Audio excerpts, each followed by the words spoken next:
Anything change? No, it's pretty much staying the same. Out there. Just turn this off.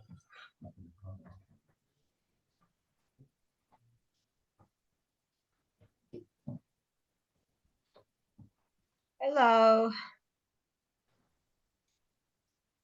Hello, Hi, Marcia. Marcia.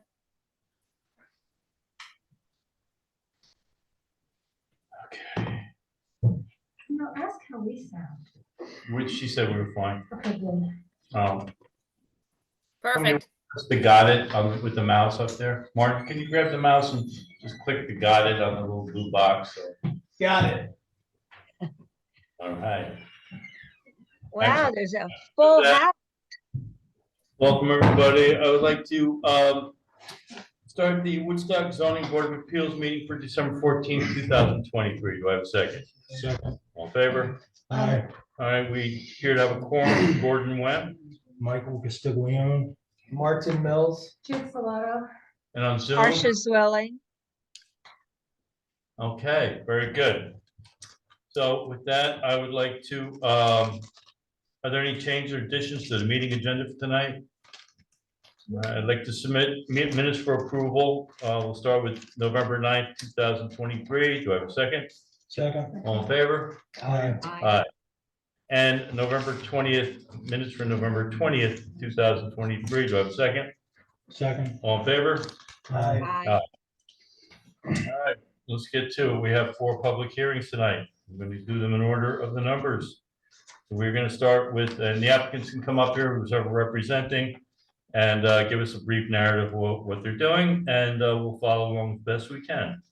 So with that, we're going to start with ZBA case number 2332, application of John Keach and Jacqueline Wilson, as represented by Brad Will, AIA, NCARB, lead AP of Ashokan Architecture and Planning, 15 Railroad Avenue, number 101, Kingston, New York, 12401, for a property located at 70 Tinker Street, Woodstock, New York, 12498, a 0.18 acre parcel located within an HC zoning district for variances from the zoning law of the town of Woodstock. Article 4, Area Bulk Regulations, Section 260-16, Attachment 2, Column E, as modified by Section 260-26A for a 23-foot infringement into a minimum required 40-foot front yard setback in order to construct a covered front entryway, and Section 260-16, Attachment 2, Column F, for a 5-foot infringement into a minimum required 10-foot side yard setback in order to construct an exterior stairway to an existing structure. Okay. Come on up.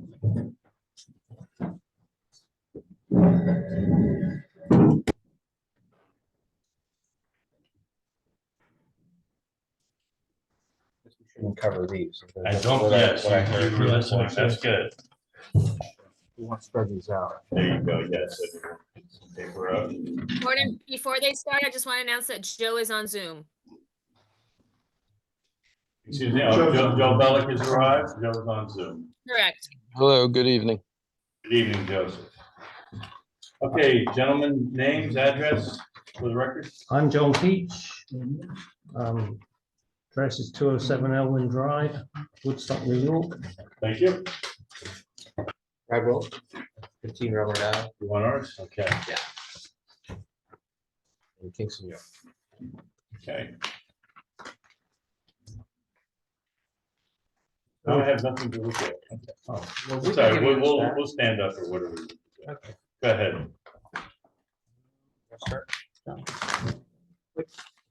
Resume of what we're trying to do. Please. So you're familiar with the building because it's at the end of the drive. So it's currently detached. It was a detached house when it was constructed, I guess, 1926, as far as I know. It's currently divided into 2 stores and an ancillary building at the back, which also used to be, at one point, it was a realtor's office, and it was also a retail unit at one point. And the unit on the east side is currently occupied by Vintage Modern, the antique store. And the other store on the other side has been vacant since we took possession of the property a year ago. It was originally at Marie Antoinette's store, if you remember. So the proposal here is to clean the building up and to improve it and keep its existing usage, really, but to try and get 2 good stores out of it. The east store, which is currently Vintage Modern, won't be affected very much by the proposed work, except to be lengthened a bit at the back. And the intention is to clean out the other store, which currently has a staircase in it, which would have been the original house staircase.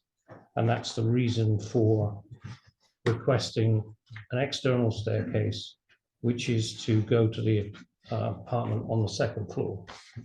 And the proposal, there's a single-story extension on the back, which is existing here, which we want to basically rebuild because it's the footings are not very good. Substandard. And we want to extend it across the entire back of the house, which will allow us to create more space in the 2nd floor residential unit and to create a deck so that there is a much better quality residential unit above it. And to put a staircase on the external side so that we can come in to that residential unit without impacting the stores below. Obviously, while we're doing it, to try and improve the whole building.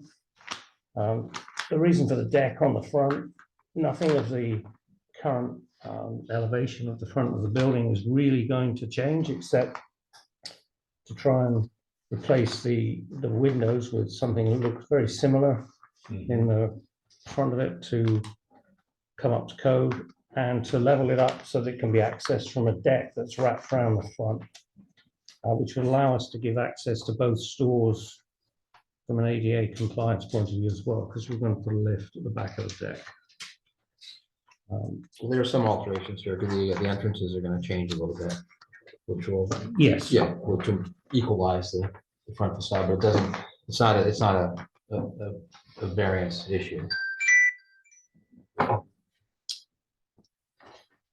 So the intention really is to just try and renovate the building. We wanted to add a small extension to the ancillary building as well. Was that part of this application, though?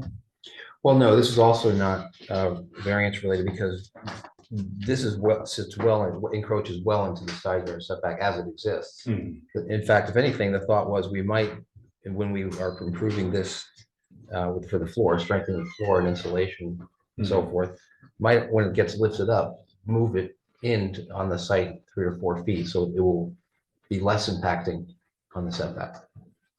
But that doesn't, creating a less impacting setback encroachment. The proposal was there was a very large Variance. tree So if here. you do that, then we'll need a variance to decrease the variance. Something like that. That'll be interesting. Okay. That'd be the first. There was a very large tree here, which we were advised to take out, which we did, but the roots and the stump are still in. Somehow we need to lift this building up to put decent concrete footings underneath it. And the guy I was talking to said, well, you might as well move it over 2 feet while you're doing it. John, 1 second. So we're hearing everything okay over there on Zoom land? Great. Can Love to hear you it. slide it this way so we can speak to you down at the center of the table? Thank you. I have a question. Go ahead. Jude. It says you're asking for a 10-foot infringement into required 15-foot front yard setback.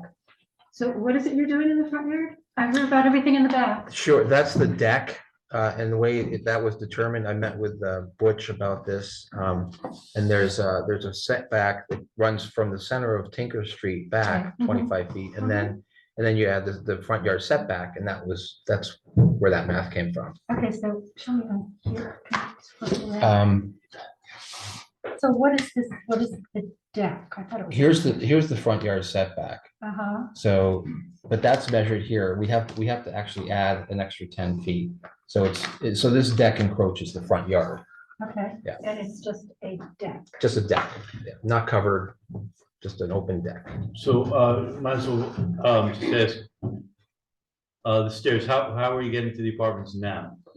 There's an internal staircase that was, the existing house in the stairs, in this store runs up. There's a hallway and stairs there. It was that- a it's standard side hallway door, and stairs, right, yeah. Side door with Takes you to the. with a little foyer. hallway and stairs, so you're taking that out and moving it Yeah. to the outside. Right. Okay. Is it covered? The existing- Partially, The external staircase will be covered. the upper landing is, yeah. and we could cover it all, but No, I'm just asking. The front deck is to provide ADA access into the retail. it was Is just, that the purpose of it?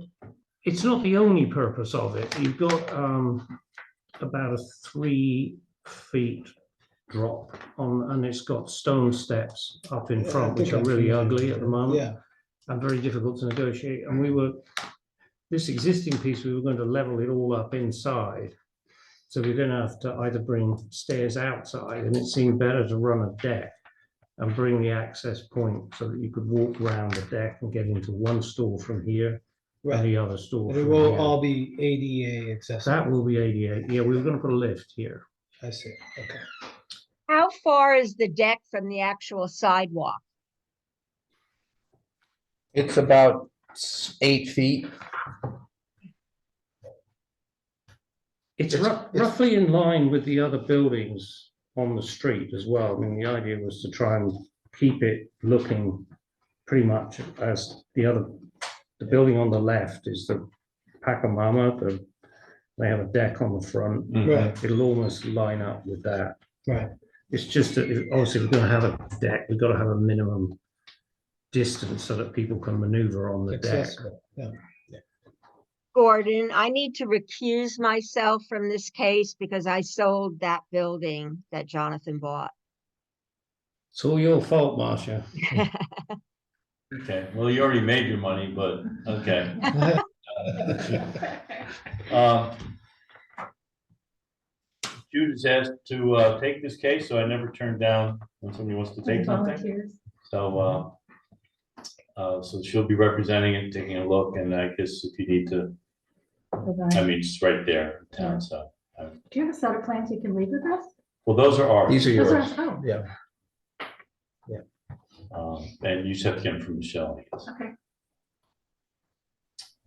Or Jude, you maybe- can just take him tonight. Thank you. Okay, very good. That's what she'll do. Are there any other questions from the board? All right, well, I don't have any other questions right now, so I guess Michelle, would you like to read the contiguous neighbors, please? Absolutely. Sacha Dreams LLC, 74 Tinker Street, Woodstock, New York. 68 Seeds LLC, 243 Fifth Avenue, apartment 829, New York, New York. Laurel Side 2 LLC, 89 West Hurley Road, Woodstock, New York. VREHI Twin Gables LLC, 72 Forest Street, Montclair, New Jersey. Robert Williams, 155 Forest Lake Drive, North Andover, New Jersey. And 69 Tinker Street LLC, 23 Maple Lane. No communications were received and only one phone call was received, and he just wanted to know if he had to be present. It was Sacha Dreams. Is there anybody from this contiguous list that wishes to speak on this hearing? No? And anybody else in the public wish to comment on this case? If that is no. Right, so, I think, Brad, you know, that, we have 60 days for a decision.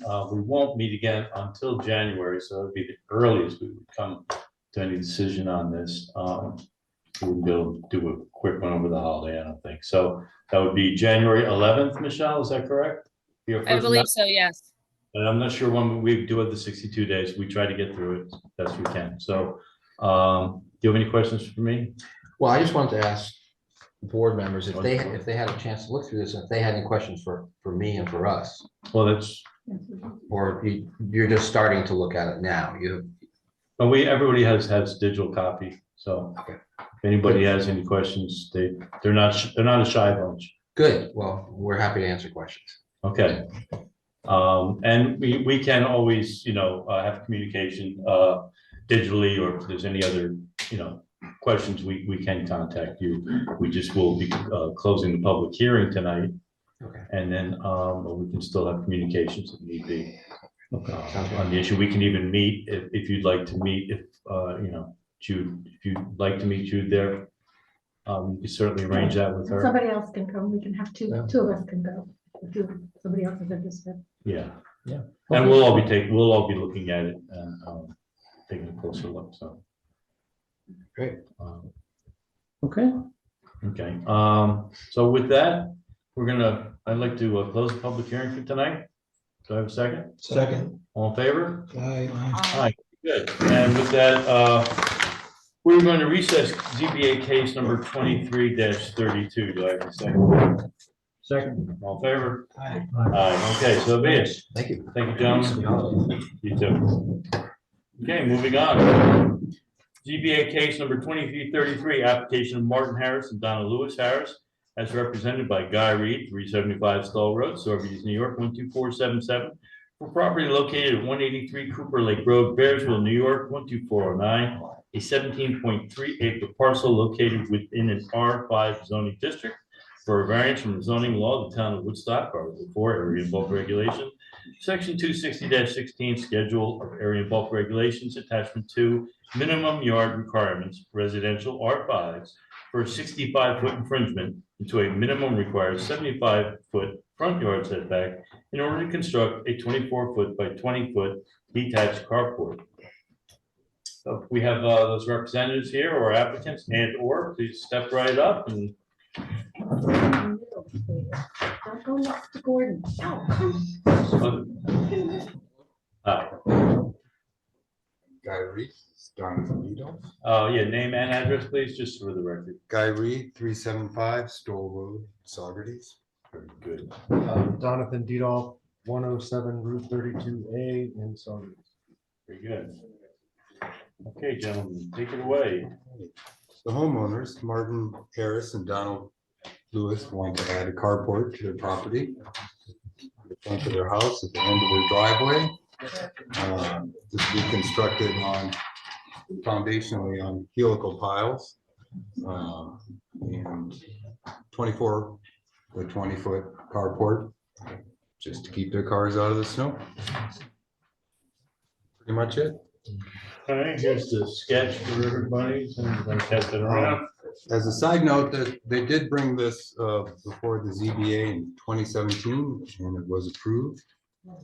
Due to some unforeseen circumstances, they weren't able to complete that project.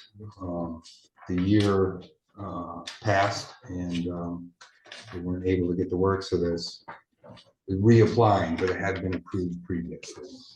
Okay, yes, we have that. Oh, that's what you saw. That was a confusing It was literature there. 17-35.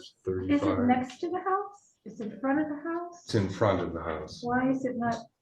I'm sorry, because we got.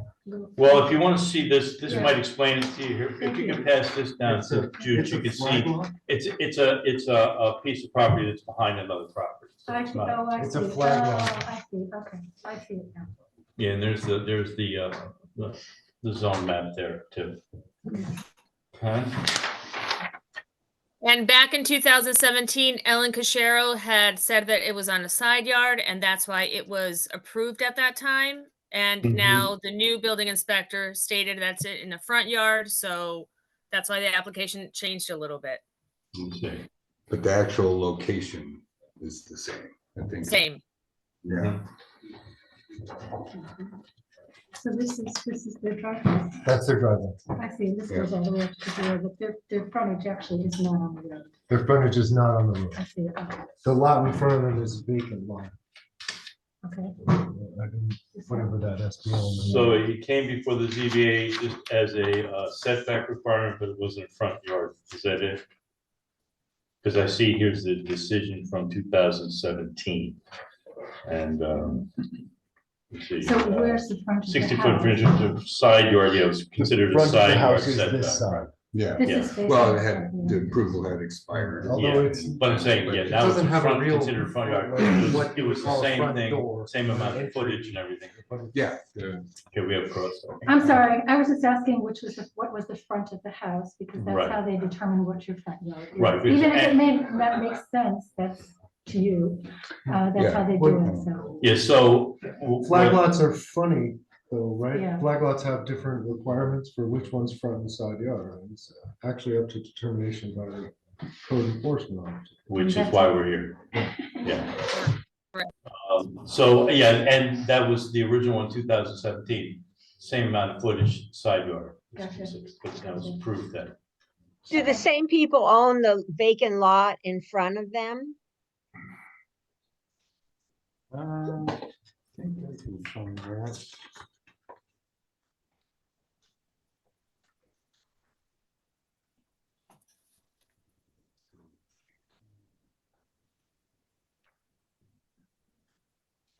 So what is behind the house is not flat, is that what you said in the The application? terrain, It's not, oh, go ahead. the terrain of the property would make it really hard to build a carport anywhere. I know, okay. I don't see that information on the original application.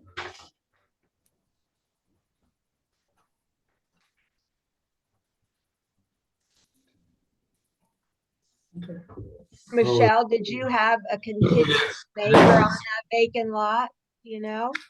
Or, It is the same owner. It's listed as Lowell Miller. okay, so they own that lot then? That's in front of them. No, it's a separate owner It's- from, Yeah, separate owner, but the same owner as it was in 2017. Yeah, when they- no, my question was the lot that you're asking for the variance to go into that setback did they own that lot? That was my question. So someone else owns that lot. Someone else owns that. They do own two other properties adjacent, but not that particular one. Correct. Cooper. Was it? Miller. Miller, Lowell Miller. is Yeah, that's the one in front. the lot in front. Yes. Okay, are there any other questions from the board? Would anybody like to represent this case? I'll take it. Okay, Martin? Sure. Thank you. Okay, so, Michelle, can you read the contiguous neighbors, please? Samantha Corton, 2112 South Norfolk Avenue in Tulsa. Carol Wandry, 185 Cooper Lake Road in Bearsville. Lowell Miller, PO Box 703 in Bearsville. Joseph Trust Mangan and Deborah Mangan, 9 Rose Lane in Bearsville. Stefan Garano, 3686 Naomi Street in Seaford. Carolyn Ferralito, PO Box 482, New Vernon, New Jersey. Kenneth and Kristen Wanger, 46 Racetrack Road in Bearsville. Marjorie Grinnell, PO Box 2025 in Bearsville. Lanning Stites and Lydia Stites, 22 Racetrack Road in Bearsville. Jennifer Lynn Tiemann, 159 Cooper Lake Road in Bearsville. And that's it. Okay, is There's there no- any from that list that wishes to speak on the hearing? Are there anybody else from the public who wishes to speak on this hearing? I think there's a no. So with that, you heard what we told the previous case that, we have 60 days for a decision. We try our best to get to it by the next meeting since it is a month away, but no promises, but we'll do our best. So with that, I would like to close the public hearing. We can receive more information needed in letters and anything. Are we required at the next meeting? No, you're not, but you can check at the next meeting on the Friday morning, call the clerk's office and see if we voted on. Or you can go on Zoom the night of to see, if we are voting on it, if it's on the agenda. Even if it's on the agenda, doesn't mean we're gonna vote, because something can always be tabled because of mitigating circumstances, so we can't always promise that we're gonna vote on something until we do it. Sure. Okay? So, with that, then, if you have any other questions, you both call Michelle or email us, the ZBA, and we'll be happy to get back to you as soon as we can. With that, I'd like to close the public hearing for tonight for ZBA case 23-2033. Second. Okay, all in favor? And with that, ayes have it. We're gonna recess ZBA case 23-33. Second? Second. All in favor? Aye. Okay, thank you, gentlemen. Thank you. Thank you. If I want to visit, should I contact one of you two to take a look? That'd be fine. Yeah? That'd be great. Absolutely. Does And you Michelle have your contact- contact? Contact info Michelle on the does, yes. application. Yes. Do they work here? They do. Yeah. Okay, so you don't want to just show up. No, they're pretty amendable, so Okay, contact me and great. make that change. Okay, thank you. All right, thanks again. Okay, moving on. ZBA case 2334, application of Tennessee and Ian McIntyre as represented by Karen Williams, 1066 Wittenberg Road, Mount Tremper, 12457, for property located at 1066 Wittenberg Road, Mount Tremper, New York, 12457, a 5-acre parcel located within an R5 zoning district for a variance from the zoning law of the town of Woodstock, Article 5, supplementary regulations, Section 260-32A, fences, walls, and gates to legalize a 6-foot-high, 120-foot-long fence in the front yard where only a 4-foot-high fence is allowed.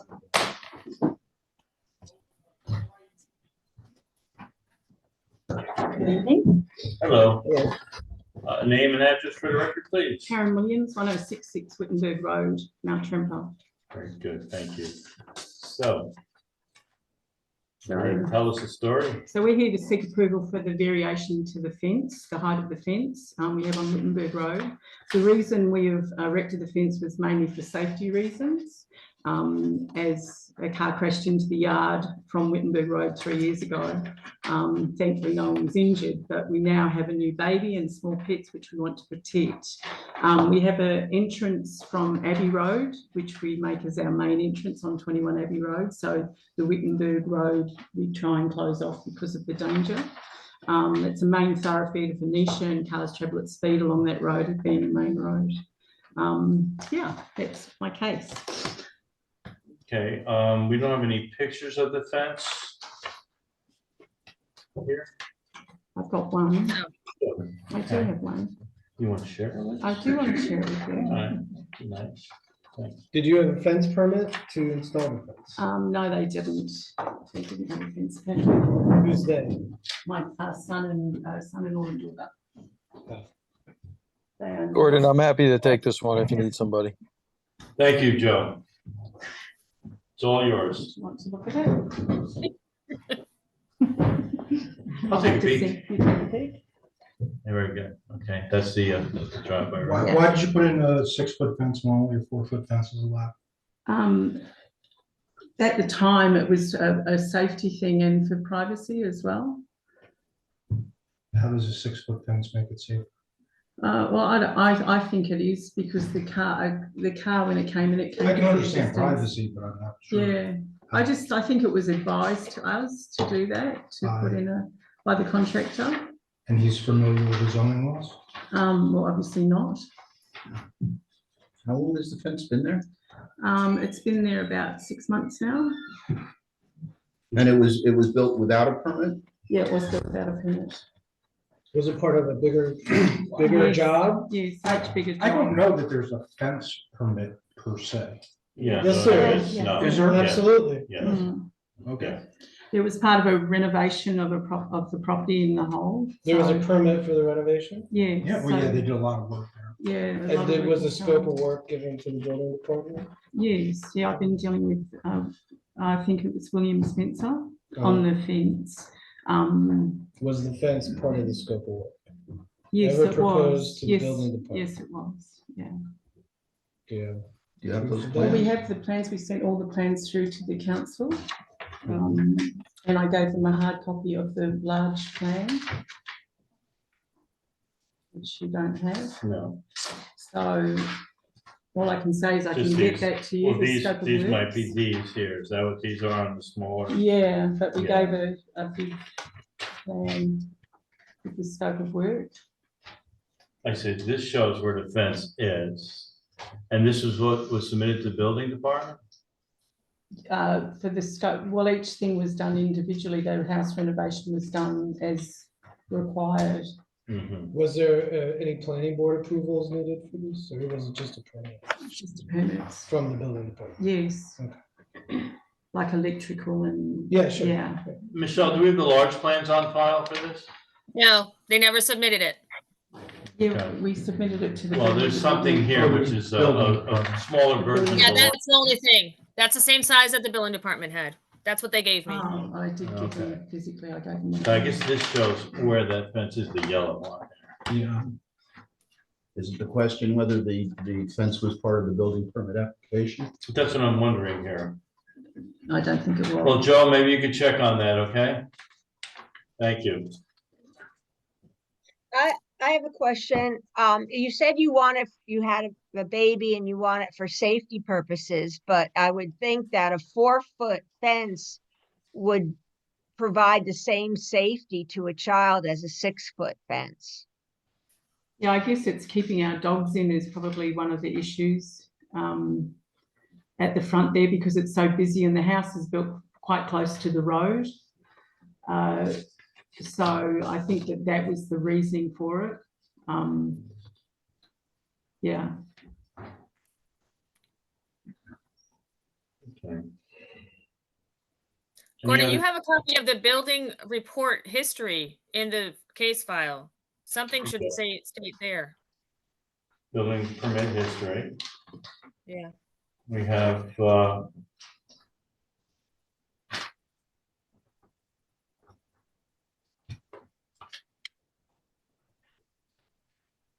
we have the remedy violation here.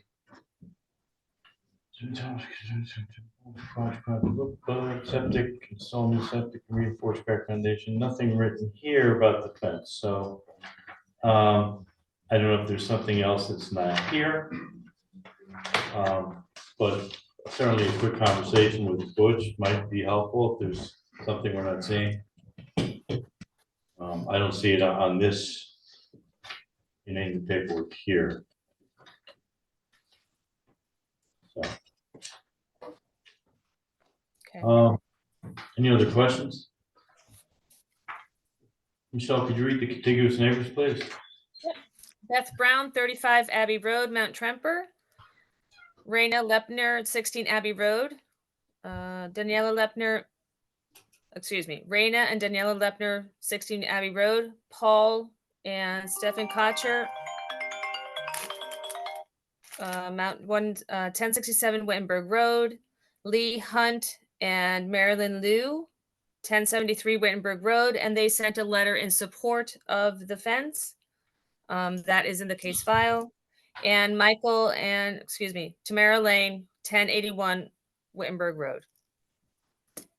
Are there any contiguous neighbors and or members of the public who wish to speak on this case? Apparently not. So, Joe, we do have a contact number here on the, if need be, if you want to call the applicant. Absolutely. Thank you. I'll get it. Huh? It's really visible. It's very visible. Okay. So, yeah, if you can't, so Joe just may do a drive by and study the case. If he needs to contact you, we will. Thank This you. number. So with that, you've heard my spiel, so I'm not gonna do it again. No. So we're gonna recess the public hearing, and you can always give us more information via email or, Right. Okay. Thank you so much. Thank you. for Thank listening. you. So with that, I'd like to close the public hearing. Second? All in favor? Hi. He's I got the second. I'm one step ahead of you. Yeah. He was trying to get in second, so, okay. Ayes have it, public hearing is closed. And with that, we would like to recess, I'd like to recess ZBA case 23-34. Have a second. Second. All in favor? Aye. So be it. Okay. Moving on. Showtime. ZBA case 2303, rehearing application of Robert Patricia Holsapple, property located at 259 Wittenberg Road, Bearsville, New York, 12409, a 5.8 acre parcel located within an R3 zoning district for interpretation as to whether or not the building inspector's determination that enlarging a site and changing a use in order to construct a contractor's yard as stated in order to remedy 2225 is correct.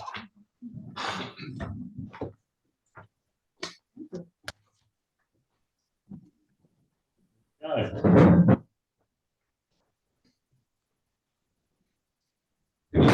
Al Glad, Cuddy and Fader. Our address is 300 West Ditch Business Center in Fishkill. I'm with Bob Holsackle and Laurel Cross. Okay. So I made an electronic submission earlier. I had some trouble getting it in due to the size. So I hope you received that, but I brought hard copies tonight, and don't worry, we're going to run through all the various exhibits that are in there as part of our presentation. All right, so we are here tonight because of an order to remedy due to a neighbor complaint regarding Mr. Holsapple's property, which is a long existing commercial property in the R3 district. So the order to remedy was issued about a year ago, and it coincided with the removal of dead or dying trees in an area behind one of the buildings on the property that has historically been used for parking of vehicles and equipment. And the purpose of the removal of those trees was to prevent damage to the vehicles and equipment. And I just want to note for the board too, that the applicant, when they became aware of the neighbor's concern, offered to plant new evergreens, but that request was denied by them. So the issue that we're here for really centers around the use of that area behind the upper building on the property. And I have some pictures and we can go through it in a sec. So as noted, it's our position, and what we're putting forth to the board is that it has always been used for the parking of vehicles and equipment as part of the property's commercial businesses. There hasn't been an expansion of the use from the tree removal, nor has there been a change of use, which was the charge in the order to remedy violation, which is Exhibit A. So first, starting with the expansion. If I could direct the board's attention to Exhibit F in our packet. These are historical pictures of the property. I know they're a little fuzzy because a lot of them are pictures of pictures, but behind the building there, you can see the storage of some motorcycles and other materials that are part of the commercial business. And if you flip through the pictures, it's just various pictures showing what is behind the building. When you get towards the end, you know, this picture with the three-wheeler, you can see that there are a lot of vehicles parked in that area behind the building. And if you continue on to exhibits I and J, those depict the condition of that area today. These pictures were taken earlier this week. So the very first picture on I is the view of the area looking towards the neighbor's property that claimed. And as you can see, there are a lot of trees and you really can't see their property through them. And then the other pictures in I are just a picture of the area. And the same with Exhibit J. And from these pictures, you can clearly see that this is a long existing area. It's not recently been expanded. And you can just, you know, you don't need to be a forensic expert to tell that this area has been in this condition in this way for a long time and certainly was not expanded as alleged at the end of last year. So then to the second question, change of the conforming use. So the commercial use of this property predates the zoning law, and the essential character of that commercial use, meaning the components that make it up, have always existed since its inception, which includes indoor and outdoor storage of equipment, indoor and outdoor stockpiling of materials, employee parking, equipment and vehicle parking, and I have a whole detailed bullet point list of exactly what goes on in our cover letter, but those are the main components of the use that has existed at the property. So as part of that, I know we won't have time to read it all right now, but included as Exhibit B is a full property history chronology with an affidavit from Mr. Holsappel attesting to the truth and accuracy of it, going back to the 1940s. And then Exhibit C through E, we have affidavits from different employees, customers, friends of the family who worked at the property throughout the decades, and they too are attesting to the use of the property over the period of time and the continuation of that same use. And just on the use, if I could direct your attention then to Exhibit G. Again, these are just more pictures. This is an 18-wheeler coming to the property, dropping off snowmobiles, equipment. There's a forklift unloading it. More pictures of 18-wheelers dropping off motorcycles. And then there's more historic pictures too of just customers at the site buying motorcycles. In the background, you can see the storage of boats and a lot of inventory. Just demonstrating the commercial use and the historic commercial use of the property. And then to go to Exhibit J, that's the picture of the area behind where right now John Luther's Tree Service stores some of his vehicles and equipment. This is a picture of some of the vehicles that he stores. They look to be Ford F-250s or F-350s. And if you compare and contrast that to Exhibit G, you can see that the use of the property is no more intense than it has been historically. And also just to throw it in, Exhibit K just shows some of the equipment that's stored at the property today. Rather than leave it to your imagination, I just wanted to show you what it is. It's typically small equipment, lawn mowers, wood splitters, snow blowers, that sort of thing. Which picture shows Mr. Luther's equipment? That is Exhibit J. So that's a picture of two of his Two of trucks. his trucks, yeah. that was That's all the of his- extent of the trucks that Mr. Luther has at the site. He has a small personal vehicle, a pickup truck. He has a utility trailer and a chipper. And a small excavator. If I remember correctly, Hold on. No dump trucks? Yes, a dump truck. 1, 2, 3. Well, one is a dump truck, the other is a truck that they put the chips into, yes. Yeah, So those are the does two he have a chipper as well? He has a chipper, yes. What other equipment does he have? A small excavator and a trailer for towing that around. Does anybody else store trucks on the property? Other than. Mr. Luther. No, he has a small pickup truck, his personal vehicle, which is there occasionally. Are there any other trailers on the property or Just small utility trailers, other equipment that's in use on the property? lawn mowers. I have a skid steer that's on the property that's been there for over 50 years. Who's chiming there? Val, is that you? Okay, go ahead. I'm sorry. I'm so sorry. Small. No, that wasn't me. Small utility trailers, that's it.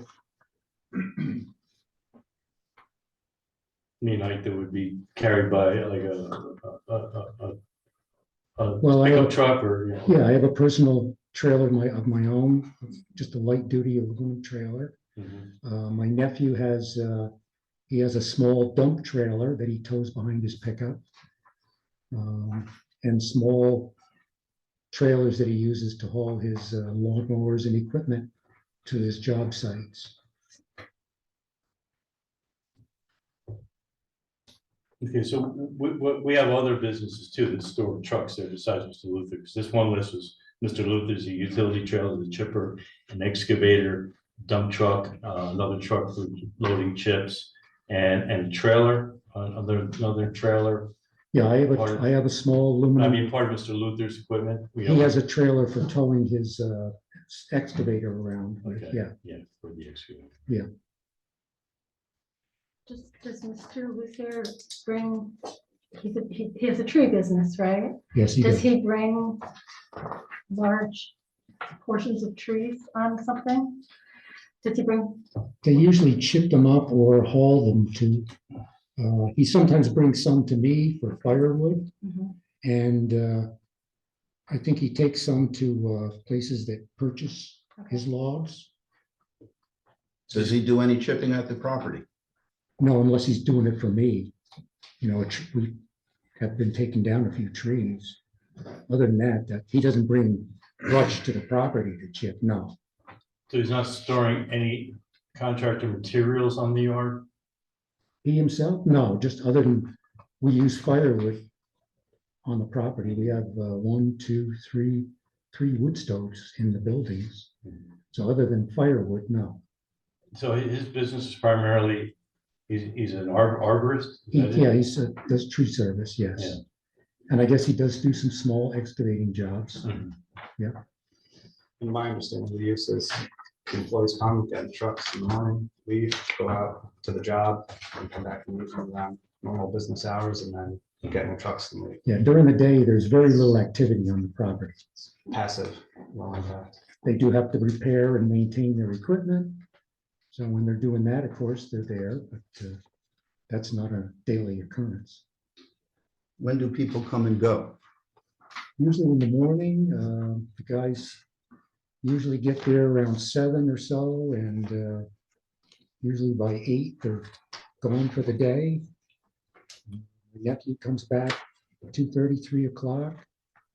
John is not too far behind that. So when would you say typically the end of the business day is there For everybody? for all the people that come and go? Well,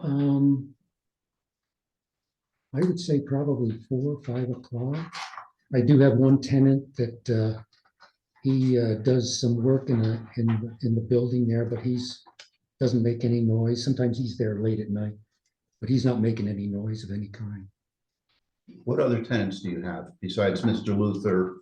My And- nephew has his business there. It's a maintenance business. I have 2 carpenters that store their tools and equipment there. My son has a business, Raid Packaging. He's using it for a warehouse.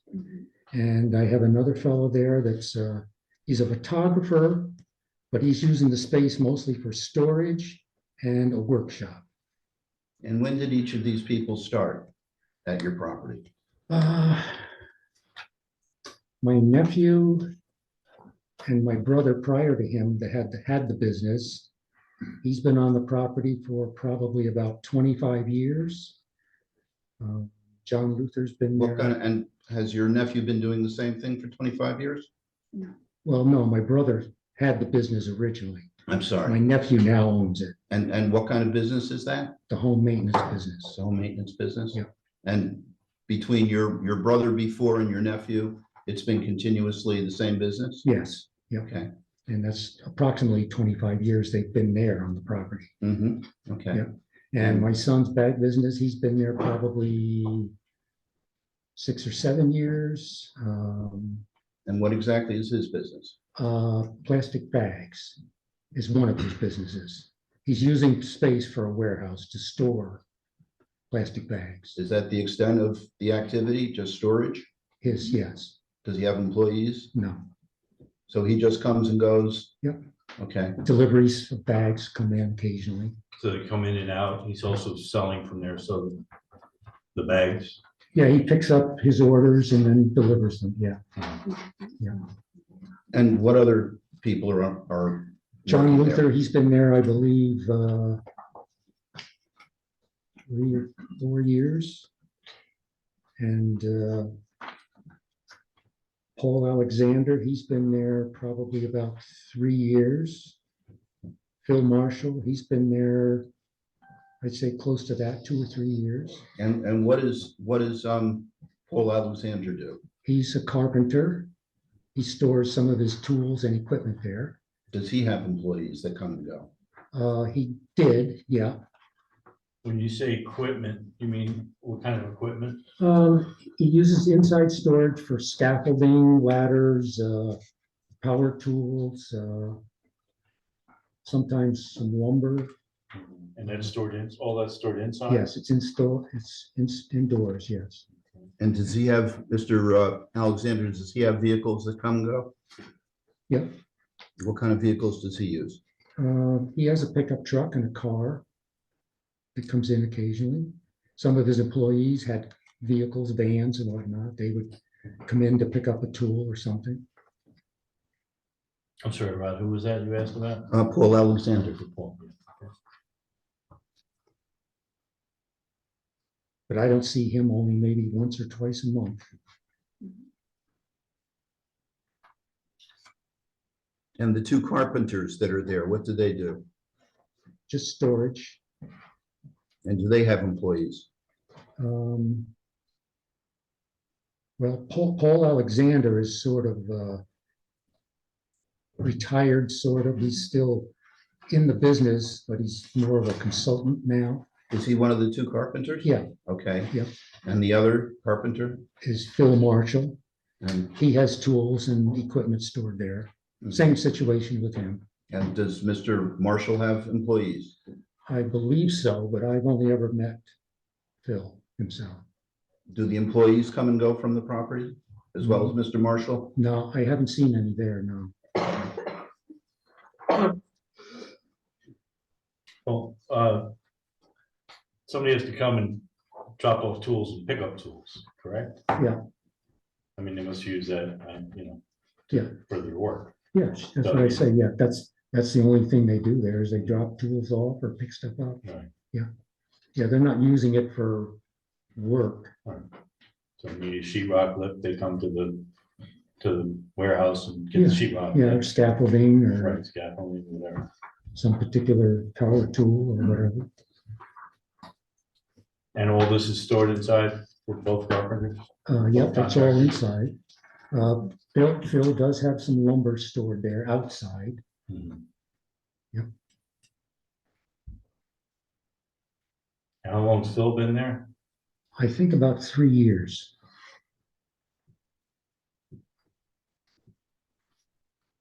So most of these, Mr. Luther, Mr. Alexander, Mr. Marshall have been there roughly all started around the same time, about 3-4 years ago. Yeah, I think so. And your nephew, and of course, have been ongoing over the years. And the sawmill, My sawmill, yeah, I have a sawmill. and that you installed that? It's a portable sawmill. It's a hobby mill. Okay.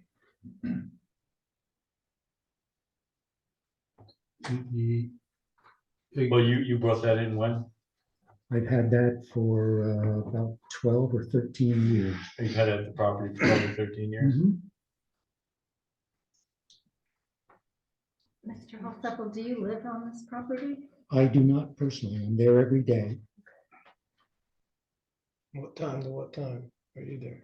I get there at about 7 o'clock and I leave around 3. There's a photograph of some snowmobiles being delivered to the property. Yeah. Mhm. What was the name of the business that was selling snowmobiles? That was Holstaple's recreation vehicles. And when did Hose Apple's recreational vehicles stop selling recreational vehicles? Well, I'm still in business. I haven't closed the business. Okay. Yeah, so one of our exhibits, the very last one, which I believe is M, is the redacted tax returns for Holstapple Contracting Inc. So they're still generating income, they're still an active corporation, but just on the business entity point, like zoning relates to the use of land, not the user. And a mere change in ownership does not result in the destruction of a valid existing non-conforming use, and that's a quote from the court. So just because the ownership entities or the business entities have changed, that doesn't break the non-conforming status if the same That's under- essential that's- use That's understood. has carried on. Okay, I was That's just understood. asking. And for the record. I have a question. Okay, You go had, ahead. you had said and showed pictures showing that the equipment there were motorcycles, snowmobiles, and you're saying it's the same thing, it's not changed.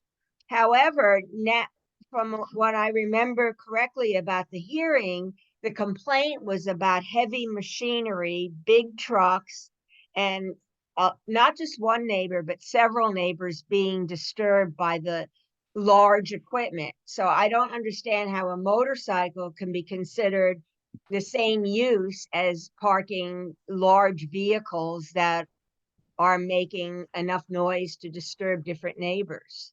I mean, Well- motorcycles are not excavators.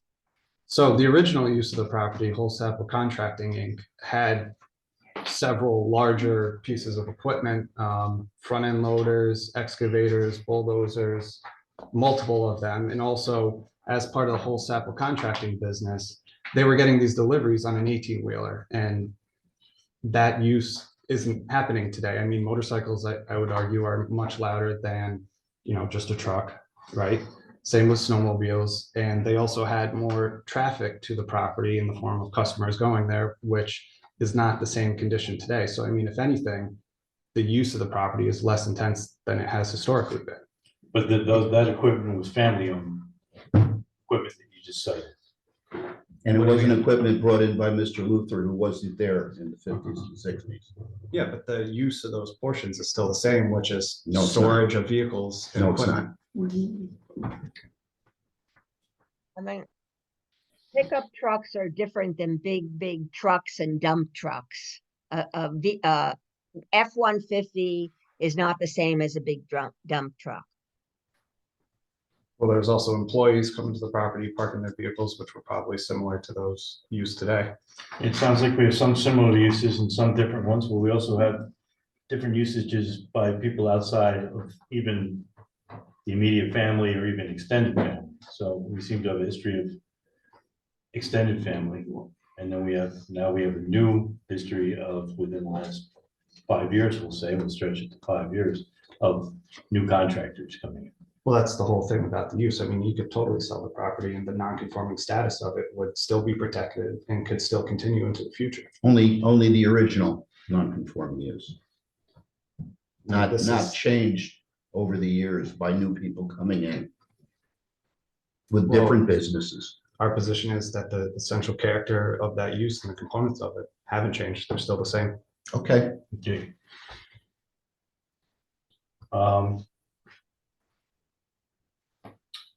Does the board have any questions that they'd like to pose at this time?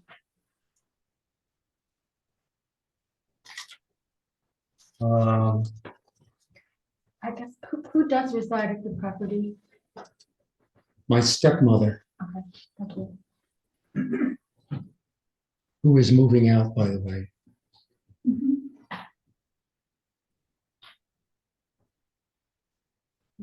No more questions? All right, Michelle's gonna read the contiguous neighbors. And for brevity, we will take them, just remember your place in line if you are contiguous neighbors, they get to go first. And anybody else, of course, can speak on this afterwards. Let's try not to repeat things. Let's try and keep it concise. Let's try and keep it friendly. So, other than that, Michelle, if you could read the contiguous neighbors, I'd much appreciated.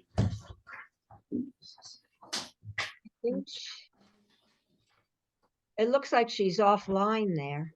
Oh, we lost you, so I'm gonna have to dig in and read it, huh? Okay.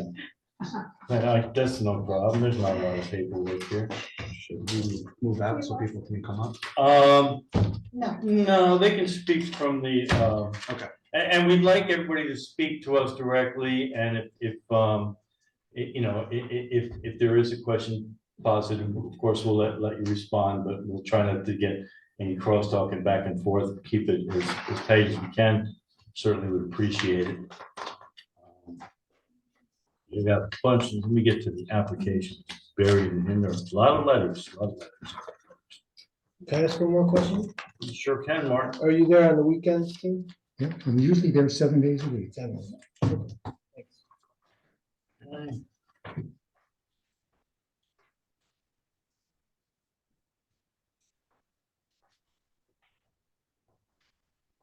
Here we go. All right.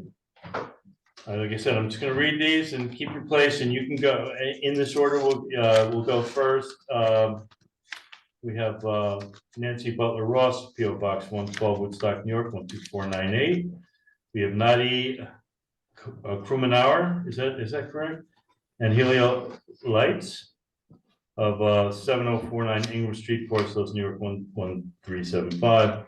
Dolores Marino, 22 West 12th Street, New York, 101. Max Fortang, 267 Wittenberg Road, Bearsville, New York.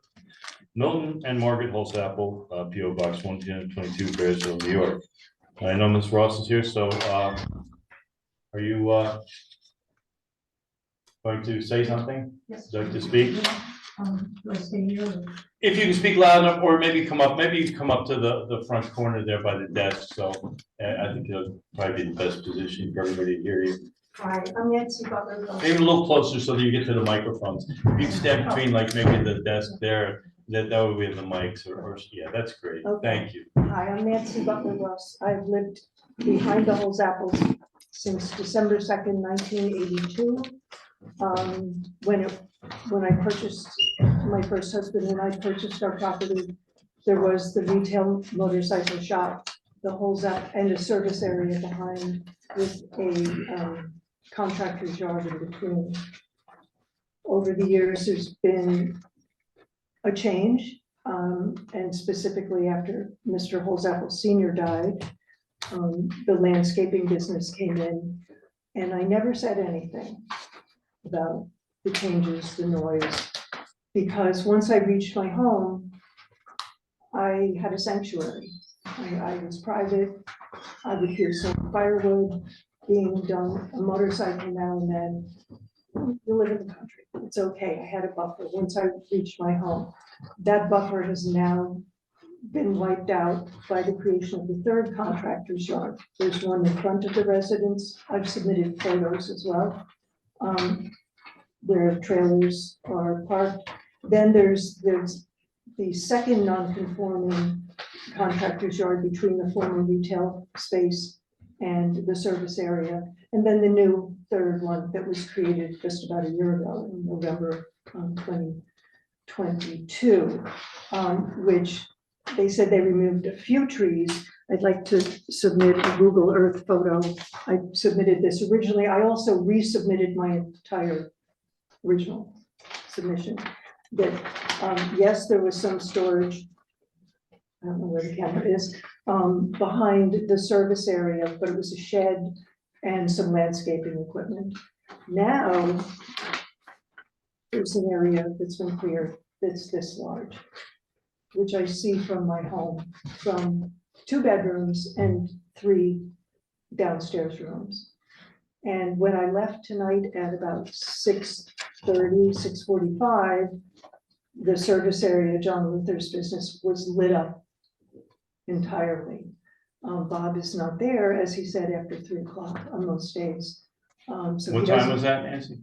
Tonight it was 6:40, 6:45 when I left, and it was lit up last night as well. And many nights, but last night till 7:30. So I have a severe loss of privacy. There has been a significant change. None of the businesses there have applied for special use permits. They're not retail motorcycle shops. And I understand the need to make a living, but Woodstock has zoning laws for a reason. And that's why you guys are here, and I appreciate you being here. My entire sense of safety and security, enjoyment of my home has changed. I did submit a sample of the noise levels just for the entire month of June, which is indicative of the timeframes, starting at 7 a.m. when the landscaping guys get there. They're slamming car doors. car alarms are going off, then they start their equipment. And so we're hearing motorcycle, no, I'm sorry, we're hearing lawnmowers, blowers, you name it. It's not residential. My assessment was lowered $20,000. Submitted a copy, I believe it was 2021 to 2022. That was before the clearing of the third contractor's yard that wiped out a lot of my privacy. And there's also a sense of animosity now. I have strangers there all the time that can see everything I do. Who lowered your assessment? The, what's her name? Kristen. The town assessment? Yeah, I submitted a copy of it, and that was before the new contractor's yard. I forget what I was just going to say. Also recently, I mean, things have gotten contentious, as I believe as retaliation or revenge. Bob blocked off my right of way at the top of my driveway. And I've been told by the police this is a civil matter, but, and it was removed as of yesterday morning, I believe, due to Pat Eccles' influence, the stepmom. Not a nice atmosphere. We don't know who's wandering around down there at 7 o'clock in the morning till who knows how late. I think that's it. It's not a residential neighborhood anymore. It's not a retail motorcycle shop with a service area anymore. It's not a family business where we know the people, know the neighbors. So it's a change. Any given time, there are photos there, any given time in the second contractor's yard, there'll be 7 or 8 vehicles of employees. There was an abandoned vehicle. The sawmill noise last year was, it's not a hobby. There are pictures of the board feet that are stored outside, were stored outside. It's ongoing, it's incessant noise. Thank you. Thank you very much. Do you have any Nancy. questions? No, we have a lot of, we have your stuff, digital, and we'll certainly be going through it. 8 by 10 glosses. No. And if I have any questions, or if we have any questions, we'll contact you. Thank you. I would like to just ask one question, Yes. please, Gordon. Sure. You say there are 3 different contractors' yards going on. Are they all occupied by the same person or by different people? It's, I don't know. It's all, the one right next to the residence, there were 3 or 4 trailers. I sent a photo. Equipment trailers, one has like a closed box on top of the trailer. Then in between the former retail area and John Luther's use building now, there's so many businesses there, I don't know.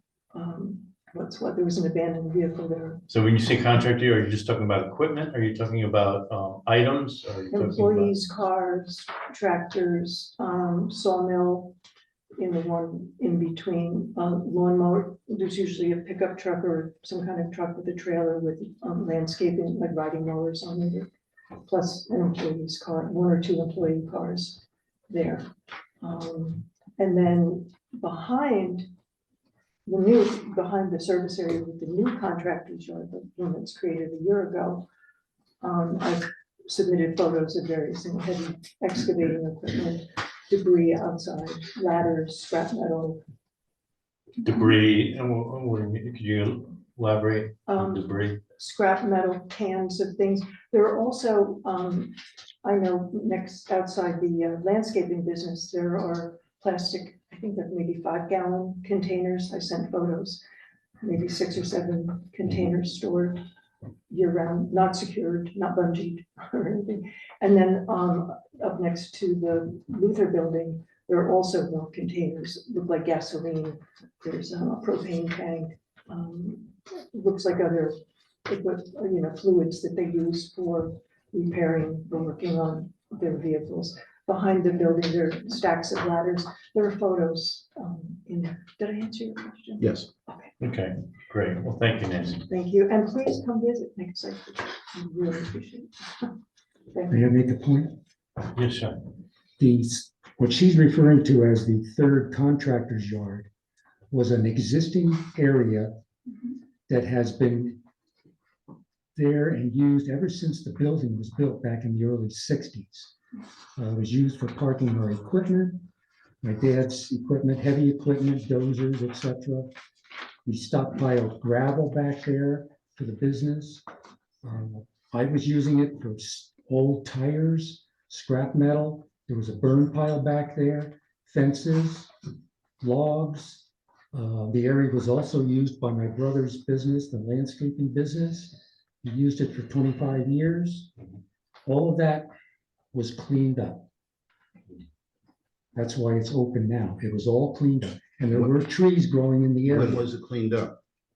This year, well, actually, I started 2 or 3 years ago, slowly getting rid of some of the And are scraps. you saying that the use since the time of your father's contracting business, that area has been continuously in use for that same purpose? Absolutely. We used to park. Ms. Butler Ross, from your Course. observations, is that the case?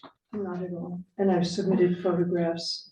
The contractor's yard the one that's there now used to look like this from an aerial view. Now, I haven't hired a drone, but if you drive up and I've submitted photographs, you can see how much of the area has been totally cleared to hold all of John Luther's trucks, trailers, and equipment.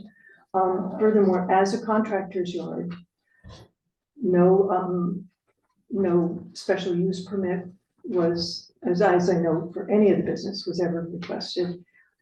None of the contractors' yards are fenced or have any buffering for visual or sound. So is it fair to say that the area that was cleaned up, that was at one time storage, as Bob said, that there were tires and different, as old timers would say, a farm dump yard, that Yeah. kind of thing, it was pretty To common. some extent, there was a little shed that housed, as I remember, it housed the landscaping, some of the landscaping equipment, and there was debris around that. I never said anything about it because it was hidden from view mainly by the trees.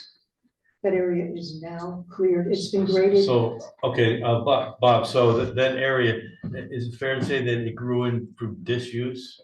No, the trees and stuff were there. There's only about a foot of soil on top of solid bedrock. And these Right, trees I'm have familiar been with that suffering. ledge over there, yeah. And these trees have suffered from probably lack of nutrition. I put a fence in on that ridge, used jackhammer. Yeah. Oh, yeah. And the trees that we took down, most of them didn't have any limbs from the ground up to probably 30 feet. They did have somewhat of a canopy on the top, but all of the pine trees in the area are starting to die. Yeah, The needles my are- question is really just, you had those trees grown because that was a yard that was used at one No. time and then through disuse. No, we As were- many, We were- areas that, It was fairly open. Mhm. We were using the area in and amongst those trees. right, okay. My dad raised pigs. And He they had got big. fencing back there. Like I say, we had scrap metal back there, which all of that was cleaned up.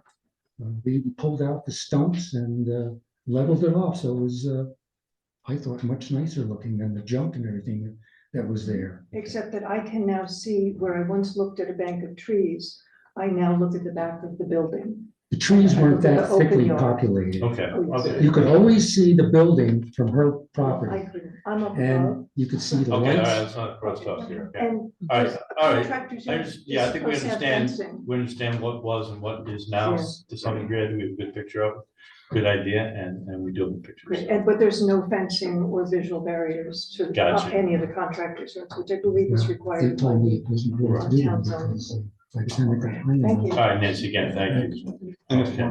just to clarify, the issues, fencing and screening, we've made that offer before and we're still willing to. Yeah, we do offered to that. plant some trees. We created a berm around the perimeter to hopefully block some of the water that runs off the hill, because it runs right down the driveway. Mhm.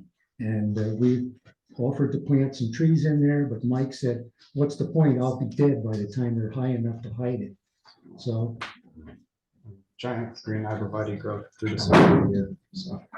and one of the reasons they can see more of our building is because we removed some of the junk and the old shed and an old truck. body Right, that was yeah, I there. think we have that, we understand. Nancy, you keep it short, if you can, we'd like to move, I'm sure other Yeah, people. I never refused an order of planting trees. John and I had some emails that going back and forth. I tried to work things out with him. All right, right now, we're not gonna get into those little, who said what's Okay. about, you know, But trees and I that, so, welcome trees. I was yeah. on the fence and trees. okay, all right. Some of the other contiguous neighbors, Nadia Krumenauer or Helio Lights, now. Dolores Marino. I have to look on Zoom too. Max Fortan. Milton and Margaret Holsap. The only thing I'd like to say is to correct Nancy on a statement that I was there way before my father had passed away. So that my part of the landscaping business had been there for quite a while. And then. Oh, state your name, I'm sorry. Milton Holsap. Right, thank you. Live across the street. Yes, thank you. Go ahead. And I've been there quite a while. Prior to that, I operated out of my home on Erie Road, and then I decided to go up there at Dad's and operate out of there. Mm-hmm. And so I've been there for quite a while, and then since then, I turned my business over to my nephew. When did you start there, Milt? I've been in the landscaping business for 44 years, but out of that property, I'm going to say, Bobby, when did Dad pass? 2014. 14. So You took over right after your dad passed. no, oh no, I was in my landscaping business way Okay. He before was that. there. I understand, but when did you move in there? Dad passed in 14. I'm going to probably say around 10, maybe somewhere in that area. I could probably fine tune that. All right, but your business there came immediately after your dad's business there terminated. No, Dad was still in business. Okay. I operated out of the area that Nancy's disputing behind the upper shop. Okay, That was my equipment, my barn, my brush pile, the equipment that I stored in there. His trucks, his employees' vehicles were parked Yeah, back all there. my guys' employees parked. Some on of it. his materials, Yeah. mulch and stuff Yeah. were piled back there. So it was not a new area. okay. Yeah, so that's all.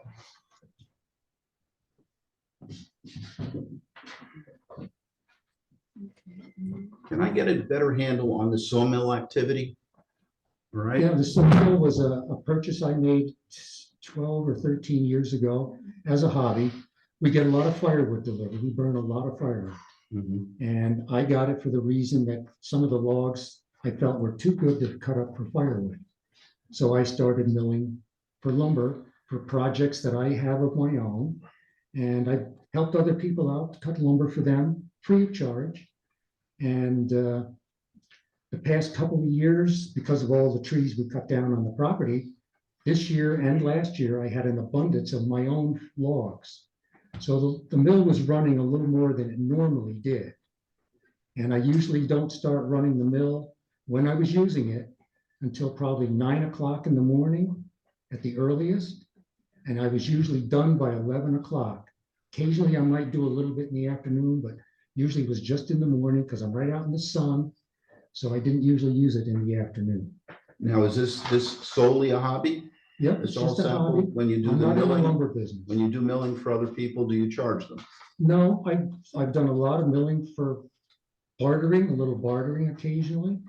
Somebody will want some lumber, they'll give me the logs, I get to keep whatever they don't want. So I have a little woodworking shop, I build things.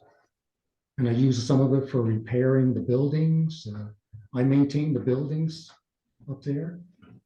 So, and I've got quite a stack of it in the barn. So. I'm okay. All right, I'm gonna open it to the public. I'm just gonna start right in the front row. We're gonna go down, across, back and out, okay? And we'll keep it down to a couple minutes, okay? I'm gonna keep time.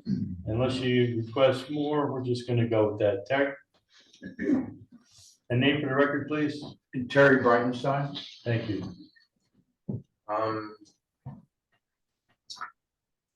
Close family relationships, so on and so forth.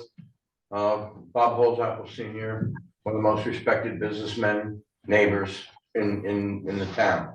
And you know, many people here are gonna stand up for the whole Zappa family. I find it ironic that I'm sorry, her name Ross, Mr. Ross. Yeah, anyway, she has lived there, she bought her home almost 40 years ago. And that property was in a lot of use and going on. Terry, I'm gonna ask this to everybody. Let's not single out other people. Let's talk about the issue itself. I'm Okay? not sure just what the issue is. Well, I'm saying, if you she can wants say to close neighbors, them you can say the down, neighbor. or- Well, I mean, she's made it pretty clear what she thinks is an increase of usage. Let's speak to the issue. I don't wanna, All right, well, I guess my point was, when Yeah. she bought the home, it was pre-existing there and large trucks. I mean, that's been a going business for many, many years. So when she bought the home, I mean, it was obvious she knew what was going on in her neighborhood. Right. And now, the amount of usage with the property is decreased. And I just don't understand this kind of, you know, what's going on here, especially, I mean, I know it's cost Bobby a lot of money, but it's still a respectable, you know, it's not an eyesore, never has been. A respectable business family, well-liked in the community, this, that, and the other thing. It's almost like it's an assault, and I don't understand why the complaint now, is it, you know, well, we had. all these years that she's lived there, and now all of a sudden, it's Well, a I don't think it nuisance. was all of a sudden. I think it was because the neighbors, and it wasn't just Ms. Ross, so that's why I really don't want to single her out. I'm sorry, what? I don't really want to single out Ms. Ross because other neighbors have spoken to this issue in a previous hearing. So saying that there was. Is that recently increase in that they're use- doing it? Increase Some in other use. complaints? There has been other people saying there's an increase in use. I'm just saying, Mhm. you know, okay, whether it is or not, so it's not, I wouldn't characterize it as an assault. Okay, well, I guess that was a strong word. It just seems unfair to a family that is for 60 years or so lived there, done business, He was misled. been respected by the community, hired local people, on and on and on. Bobby is now upgraded, you know, it's not the big contracting business, but they continue on in a respectable business in a courteous manner. And, you know, I just find it insulting on that to this particular family that has been good citizens, respected in the community. And I don't think anybody's character here has been besmirched. I think it's typically about usage, and that's what we're here for. It's not about Okay. anybody's character or anything All right. like that. It's an But thank ongoing you. business. Okay. And Yes. I don't think to the degree back, I remember when there were dump trucks and everything else going on there, and now. That's more to the issue, and I appreciate that. What's that? That is more to the issue, and I appreciate that. Okay. All right, Terry, thank you. Sir. Name for the record? John Luther. So I started renting from Bob there at the compound, I think in 2019. I have a tree service business. And last year, well, almost 2 years ago, I moved into the upper building from the smaller bay that I had initially rented. And then last year, parking up there was difficult because we had to back the equipment up the hill. And when there's snow and ice, because all the water comes down that hill, it's nearly impossible to back a trailer up that hill. And that's the same area where Milton was parking with his landscaping crew. I took over those parking spots that his equipment was in. There was a shed that was moldy, falling apart, that Milton kept some stuff in. There was piles of scrap metal. There was dead and dying and leaning and fallen trees all around that area. That's my business. It was easy for me to take care of some of that stuff. I asked Bob and Milton what they thought about me cleaning up some of the mess that was in there. I did it at my, well, they were in support, so I did it at my own expense. I cleaned up all the junk in there. I cut the dead and dying trees, and it made it easier for me and my crew to park our equipment there. There wasn't an increase in equipment was the same equipment for the last 3 years. And just made it safer to get up there. It made it safer for the buildings and for the equipment to not have dying pine trees, shedding branches and potentially falling, crushing something. And, you know, Nancy came to me like 3 days into us clearing and was very upset. And I said, I'm so sorry you're upset. I stayed really far away from the property line. I'm only cutting dead and dying trees. I'll do anything to mitigate. If you feel like I've exposed you, like what can we do? We had a lot of back and forth emails, and she just insisted on calling me a liar. And I really felt like I was being treated like I'm a drug dealer. Mr. Luther, again. Yeah, Let's do the he said, she said, and the characterizations that might be. I wanted to give you. You could say that there might have been a little difference of opinion. Yeah, but what I was saying is I was willing to do anything to mitigate that. And I really went out of my way not to expose her. I stayed at least 50 feet away from the property line of any of the cutting we did. There was more dead trees. I could have kept cutting and stopped.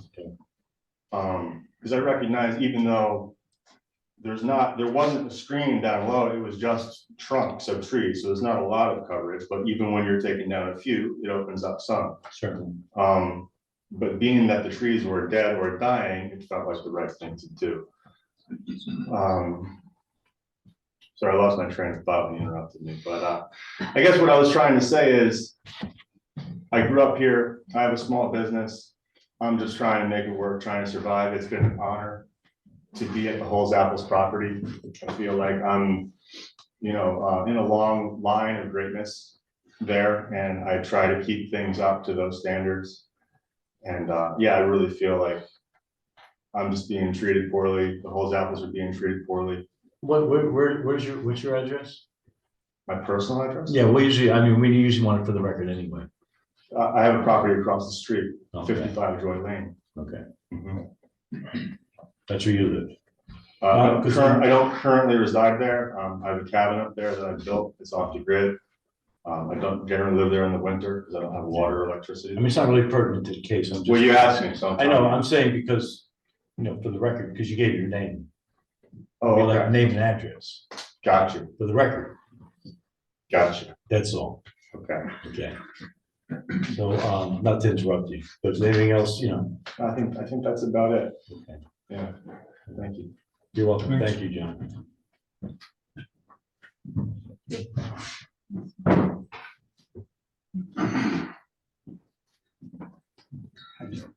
My name is Michael Stock. I live in Lake Hill, PO Box 171. I've been involved with the Hose Apples since the early 60s. I worked for Mr. Hose Apple.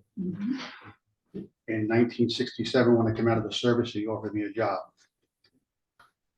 He also sold me a dump truck later on, which I kept on that property.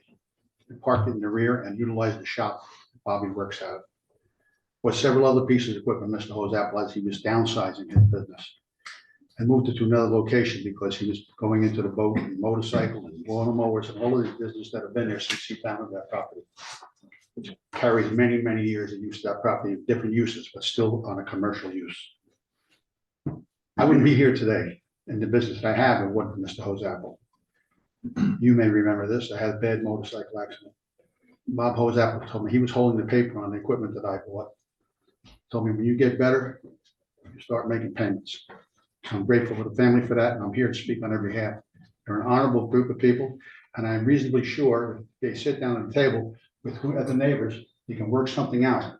If this gentleman said he's willing to do it, and the other people in this room that know the Hose Apples, that they will do that, I think that it can be middle ground here, and we can avoid all of this. But I believe that this is pre-existing, non-conforming use.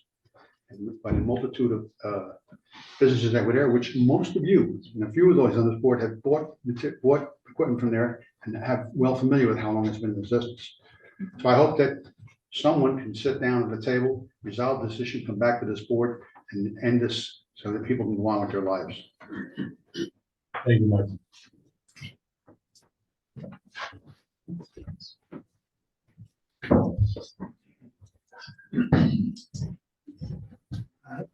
Doug Ostrander.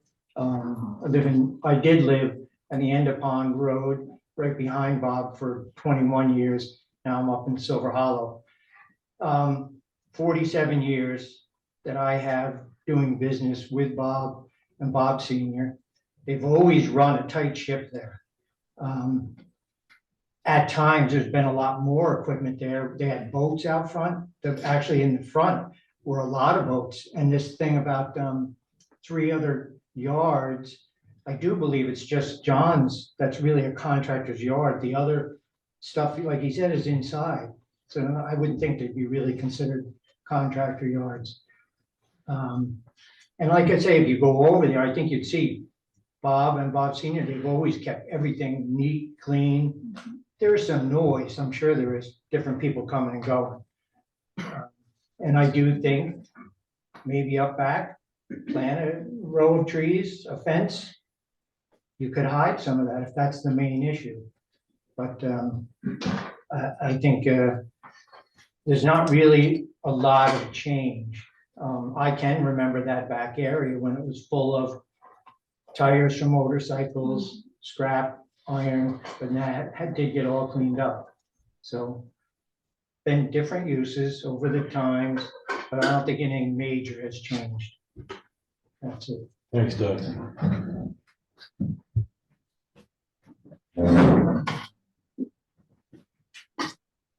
Ed Tracy, 111 Meadow Court. Been buying motorcycles and snowmobiles off the Hose Apple since mid-70s. And all I could add to that was that big pile of tires behind the shop were mostly mine. So, you know, I know they were there, you know, and everybody said everything about the Hose Apples that can be said to stand up people. I hope they can work this out. Thank you, Ed. Appreciate it. Can I just add one more thing? Sure, Doug. About the sawmill concern, it was a hobby too, because I personally bought some logs there and we just traded, gave him some logs and he cut out some rafters for one of my sheds. So it is a hobby type thing, no money exchanged, just.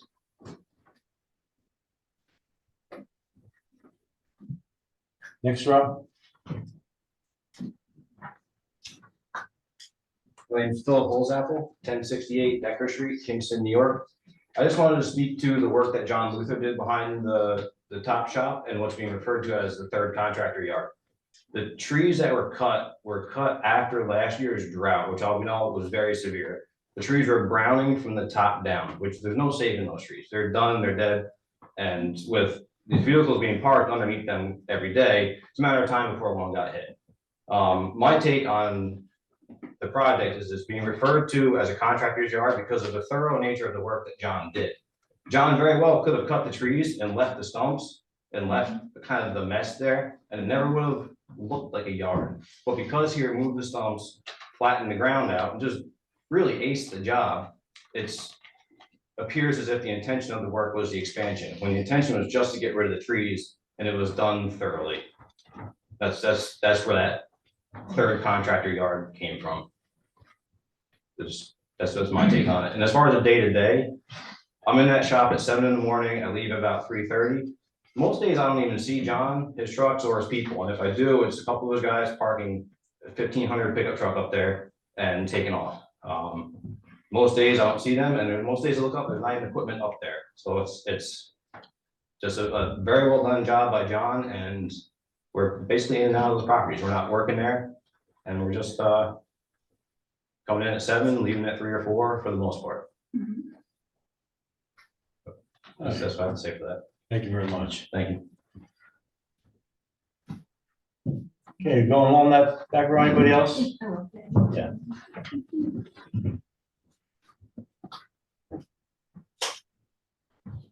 Sharon Holzapfel, 28 Blue Hills Drive, Saugerties, New York.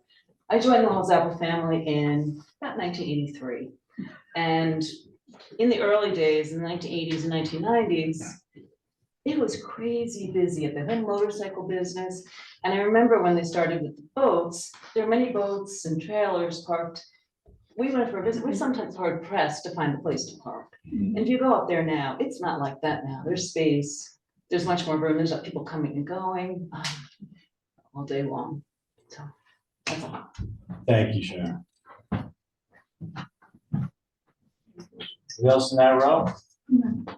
All right, I guess we'll sweep around the back. Fanny?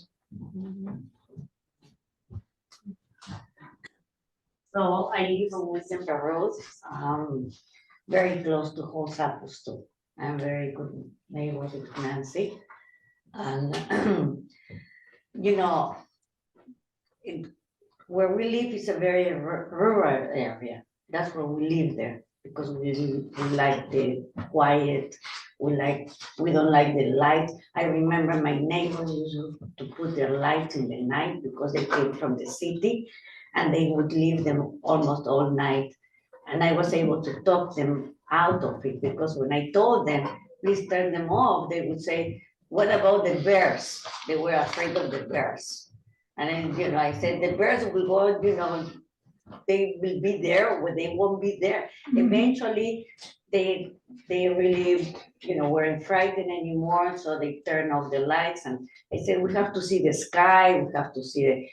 But I feel that, you know, I haven't had problems with host apples too much. I remember in the summer, there was a lot of noise. It was early in the morning, you know, started like 9 o'clock. And to me, for me, that's early because I live in a rural area.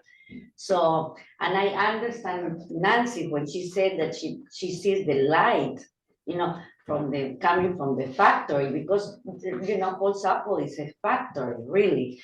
And I feel that there should be a little bit more of respect from Whole Apples to the neighbors. In regards to the lights? In regards to the light and in regards to the noise and regards to, you know, whatever, you know, the neighbors are asking Whole Apples to, you know, maybe put trees around, you know, make it a little bit nicer to see that it looks like a forest or, you know, something because, you know, we have to live like neighbors.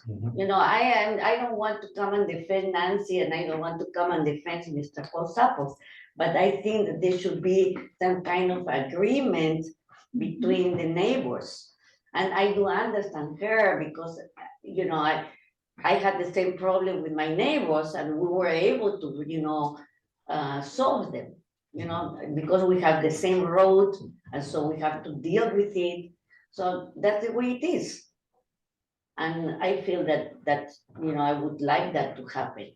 You know, of course, I would like, you know, Whole Apples to work early in the morning, but, you know, in the afternoons, I am not there, so I don't hear it. But, you know, in the mornings, I did hear it. But I knew that they were there, you know, and. You say did, you mean not so much now? Or? Well, in the summer, I heard. More in the summer? Yeah, more in the summer. Is that when the summer. lot was being cut or just in general? In general. You know, like the saw for the trees, okay. The electric saws. Yeah, I would hear it very, very strong. That was when they were clearing the lot? I don't know yeah. whether they okay. Okay. I That's heard good. it. Yeah. Okay. Okay. All right, Fanny, thank you. Thank you. Tracy Kellogg. Closer to the mic should be great, yeah. Okay, I'm here on Because behalf Michelle has to do of it, the she has to Ross. vote. I'm here on behalf of the Rosses. I have a question for clarification. I thought that this was a review of the CEO's interpretation and NOV. So there's, from my perspective, there's a slightly different approach to this, which one is that I thought what you do is you look at what the zoning enforcement officer has determined and whether or not his determination was done arbitrarily or whether there was sufficient justification. I think it's actually an interpretation of the non-conforming use law. So I didn't see the agenda. So yeah, we're just looking for, you know, as much information as possible. And all of you that know me know I came from being married to a contractor, but on the other hand, the reality, and also probably drafting most of the zoning law at one point before this version. But the reality is that there does appear to be, from my hearing, an expansion of what was an existing use. And there are things that were occurring at the original Whole Apples operation that no longer are operating. And whether or not the change in use requires coming back before the planning board for a special use permit review and for some site plan. And I think that if what you're looking to do is to address the concerns of the neighbors, then that's your best approach. And then on the other side, I understand being a local person and wanting to maintain a yard, but the reality is that by law, the definition of a contractor yard requires living on the yard. So, Tracy, this is not what you're talking about. well, the This- contractor yard, sorry. This is whether or not the pre-existing non-conforming use has been illegally altered, extended, Well, that's what I'm saying. or modified. So what I'm saying is, it's a look at whether or not this is an expansion or a change of an existing, pre-existing, non-conforming use, and it has changed over time, or whether it has changed appropriately. Sometimes things happen and they may not necessarily be under the eyes of the reviewing body, meaning that the planning board, the building inspector may not have looked at what the changes are. This is not a planning board building inspector question. I know, it's an interpretation. Thank you. So I would just recommend that you consider that you look at the implications of the changes and what was being impacted on the neighbors. And whether there has been a change or an expansion of the use. And look at the zoning law. Thank you. Thanks. Can I add something? We're gonna move, Can I add something? One more thing? one more thing. Yeah, because I wanted to say only that, I know Nancy, since I moved here. And, she really hasn't complained to me, about this thing happening. And I'm thinking to myself, wow, she must have really, it must have changed lately that she's complaining so much. So there must be a difference between before and now. That's what I wanted to say. All right, thank you, Pam.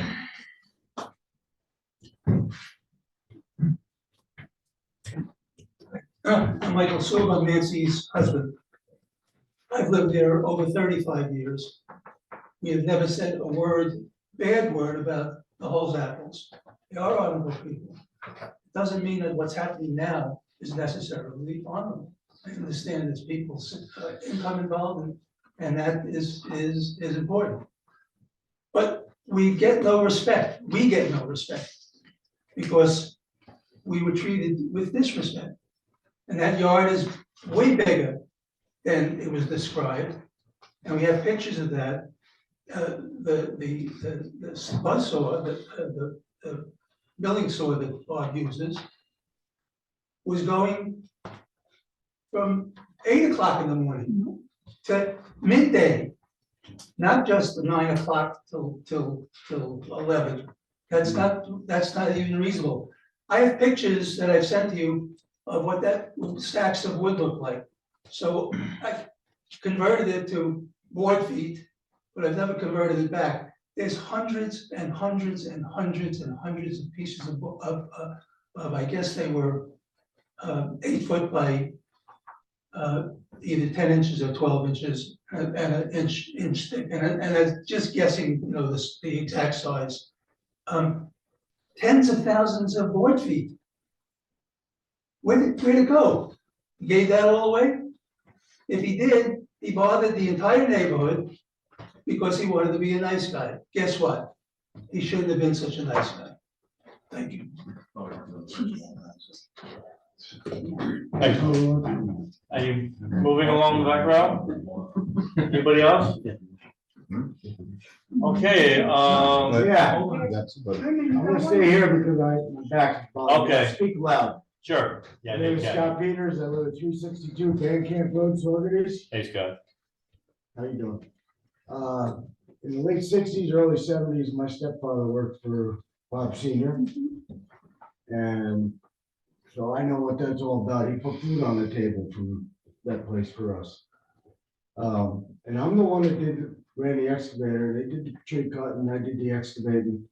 I created a big berm along the back, French drain or whatever you want to call it, a drain along the back to get the water away from the buildings, get the water away from the main driveway, which always iced up, which would affect the neighbor. So we were actually doing a favor by doing that, because we directed 99% of the water away from their driveway entrance. And, you know, we just did everything so nice and neat. I don't know where the complaints come from. Yeah, maybe we were making some noise when we were doing the actual work there.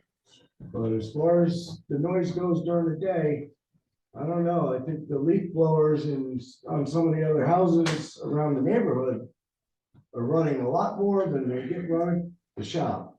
Because those guys aren't there to run the leaf blower at the shop. They're there to go out and make some money.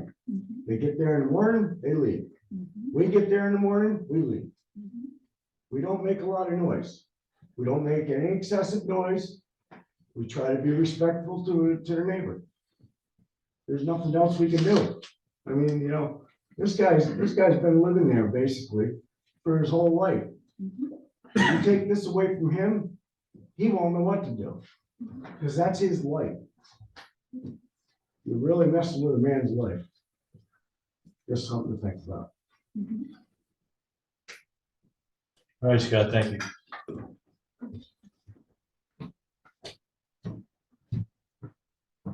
My name is Bob Rosapple, 72 Grant Street, Kingston, New York. That's my father.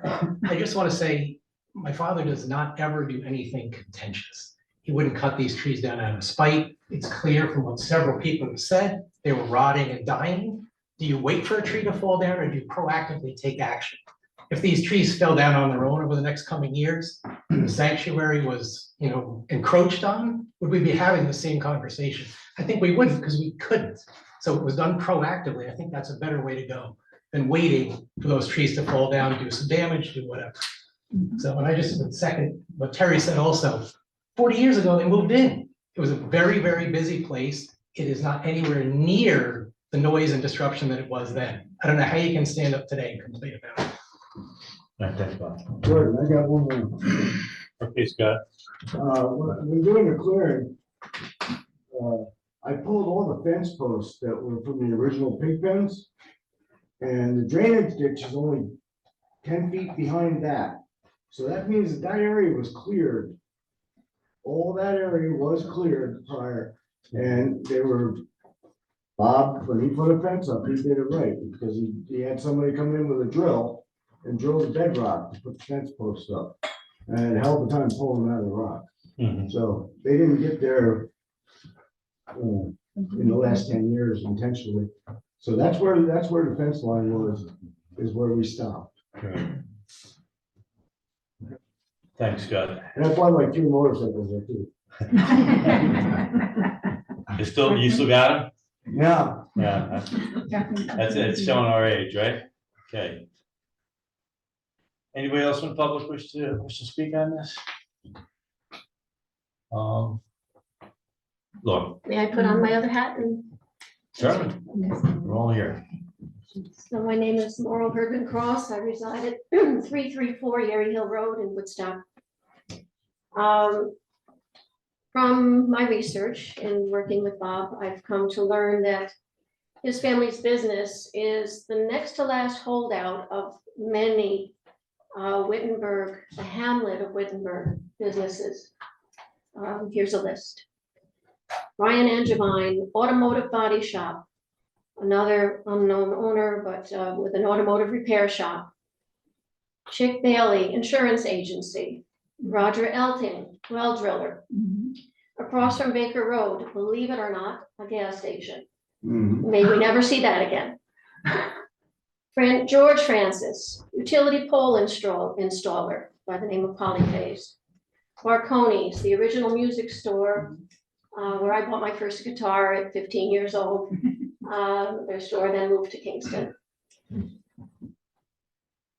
Bless that family too. Cricket Ridge, Rhoda's Rugs. The Schreiner family owned the Wittenberg store and many people after them, and hopefully the business is still going today. Near the Bearsville Schoolhouse, there was a pizzeria, a Napa Auto Supply, an artist studio. Oddfellows Hall houses Luthier. We have the Reynolds Working Farm. We have the Nelson Schultes Working Farm, now run by Lenny B, although I understand his is under question also. We have a sawmill, a winery selling honey, trout, and eggs. Very green operation. Sherwood Schultes, another working farm. And lastly, that we could recall, Victor Schultes, a working farm, including an excavator and trucking business, hauling lumber and bluestone to New York City. Cousins. Jimmy Cousins? Yep, Yeah, he built Abbey Road. yeah. So, you know, what challenges this community is that with any property, especially large ones, let's pretend Woodstock is one big estate. There's a front door and there's a back door. There's a front yard and there's a backyard. The backyard has to, usually there's a trash heap somewhere. I used to go looking for bottles, you know, the old antique bottles. These places need to exist. These tradespeople need to survive. We need them. We need their help. I don't know, I've got plumbing, I got electric, I don't know how to do it. I gotta call these people. Where I'm gonna call Stone Ridge, Kerhonkson, Olive Bridge, Shandaken. I gotta import my people when they could be living right here. Over the course of 55 years, the Holzapples received 7 building permits for various purposes. This should indicate that officials from the town of Woodstock reviewed and approved of their multiple enterprising activities. Why now is there a problem? It should be noted that over these many years of operation, approximately 40 employees have been hired and trained in various trades, thereby able to start their own careers, possibly hiring others, both men and women, and support their families, using their property while also imparting their knowledge and expertise on behalf of many. The Holzapple family has in effect instituted its own business incubator we're always clamoring for, which continues to this day. Do the right thing. Excellent.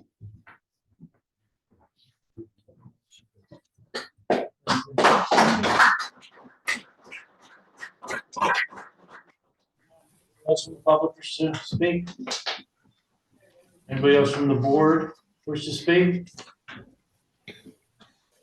Okay, so, we've done the Gordon, contiguous. there's a lot of people in the gallery on Zoom. I don't know if anybody on Zoom would like to say anything. Speak now. Okay, gone. All right, we do have 62 days for an opinion. We're probably gonna use every last one of those days. I know. There's so many lawyers in this room, well, you know. I don't find an opinion, but I'm gonna stay away from that because of all the lawyers. So with that, I think I would like to close the public hearing. As you know, information can still be submitted to the town, emails. You know, if you want to back up any of the things you said or whatever, you know, you can submit it to the clerk. Can I just ask? Yes, sir. Are you adjourning it to another meeting or? No, this would be the end of the public hearing, yes. Okay, so. I don't see another reason to continue, do you? No, well, the point I was gonna make is if more information comes in, We can we as the accept- applicant have the right to We- review and respond to it. Okay, So the yeah. hearing should stay open if you want to. receive Well, more no, information. we can share digital information, correct? Yes. Yeah, just the public hearing. So that's, because, you know, we have to have notices for that, but we can still accept digital correspondence, letters, and that, and the like. Anything we get in, yes. But so we will make sure that you're notified of it. Michelle's very good with that, right, Michelle? Yes. I am. The fastest emailer in the east, so. Yeah, so I guess I'll just request the stuff from the neighbor because I don't know, I mean, I haven't seen any of it, so I don't know if it's been shared. The stuff that's been shared, from Ms. Ross and that? Yeah, okay, so, Michelle, you can work with Michelle on that, Sure, okay? certainly. You know, she has everything, she knows where everything is. Yep. And, if you call me, it's gonna get it's gonna be a lot slower. No, I'll Like, reach out to it. Thank you. it's ADD, but, I have a question. yeah. According to the last meeting, it was reported there were a number of complaints.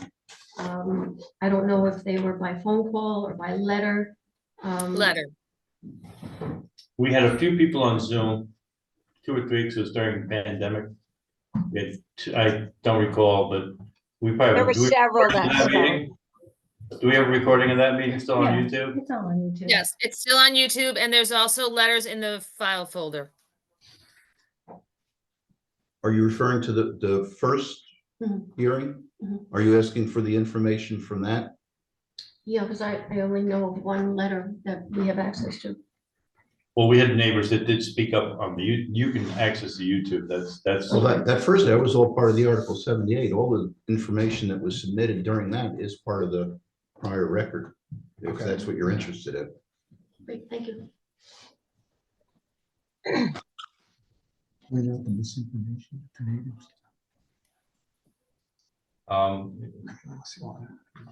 I mean, you can certainly write anything you want and submit it. And you know, if there are the points you need to address, you know, I'm not afraid of any information, so. Well, except the 62-day clock is running. Yeah. Okay. So, all right. Well, thank you, everybody. Thank you Thank for you. a good meeting. Appreciate everybody's input at the time. And with that, we are going to close the public hearing. Have a second? All in favor? Aye. And with that, we will be recessing case number 2303. 03. Thank you, Michelle. You're wonderful. We will be closing and we're going to adjourn. Second. All in favor? Aye. Ayes have it. Thank you, everybody. Wow, this is the longest meeting I think I've seen. We're not done yet. Hey, Gordon, are you voting on the decisions? I'm ready. Can those people clear out? I can't hear you. It's noisy in here. We have decisions, she said. Oh, we have more, yeah. Hey, everybody. Can you clear out? You got more meetings to do. You can't do it with their voices. You're gonna have to take it out, okay?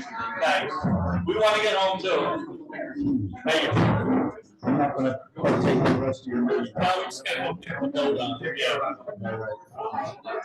Thank you, Rod. Welcome. Thank you, Rod. Welcome. It would be nice if those people stepped outside so we could continue. What? What's that? Yeah, guys, come on. Hell, come on, we got meetings to finish here. We can't hear ourselves, really. Seriously. You have to go home. You don't have to go home, but you can. Thank you, Jude. Unless you just keep it quiet. Thank you. Thank you, Jude. Okay. Rod, thanks again.